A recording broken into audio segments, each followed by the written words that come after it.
খায়রুল বাশার ও কেয়া পায়েলকে ঘিরে প্রেমের গুঞ্জন এখন নেট দুনিয়ায়। একের পর এক নাটকে একসঙ্গে কাজ, ঘনিষ্ঠ মুহূর্তের ছবি আর সাবলীল বোঝাপড়া, সব মিলিয়ে দর্শকদের চোখে এই জুটি শুধু পর্দার মধ্যে সীমাবদ্ধ নেই বলেই মনে করছেন অনেকেই। সাম্প্রতিক সময়ে তাদের ঘিরে যে প্রেমের আলোচনা চলছে তা আরও জোরালো হয়েছে দুজনের আচরণ ও উপস্থিতিতে। এই প্রসঙ্গে মুখ খুলেছেন কেয়া পায়েল।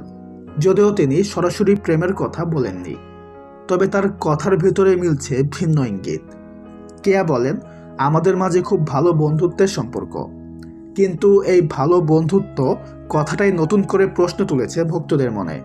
কারণ কেয়া আরও জানান, একসঙ্গে কাজ করতে করতে তাদের বোঝাপড়া এমন জায়গায় গিয়েছে যেখানে একে অপরকে ছাড়া অনেক কিছুই কল্পনা করা যায় না। কেয়ার কথায় প্রেম শব্দটি না থাকলেও তার স্বাভাবিক ভঙ্গি, অনুভূতির গভীরতা আর খায়রুল বাশারের প্রতি নির্ভরতার ইঙ্গিত থেকেই অনেকের ধারণা এই সম্পর্কটা হয়তো শুধু সাধারণ বন্ধুত্বের সম্পর্কে নেই। সব মিলিয়ে কেয়া পায়েলের বক্তব্যে যেন স্পষ্ট হচ্ছে, নাম যাই হোক, তাদের মাঝে যে বিশেষ এক সম্পর্ক আছে তার অস্বীকার করার নয়। তো ভিউয়ার্স, এই বিষয়ে আপনার কি মতামত কমেন্টে জানাতে পারেন।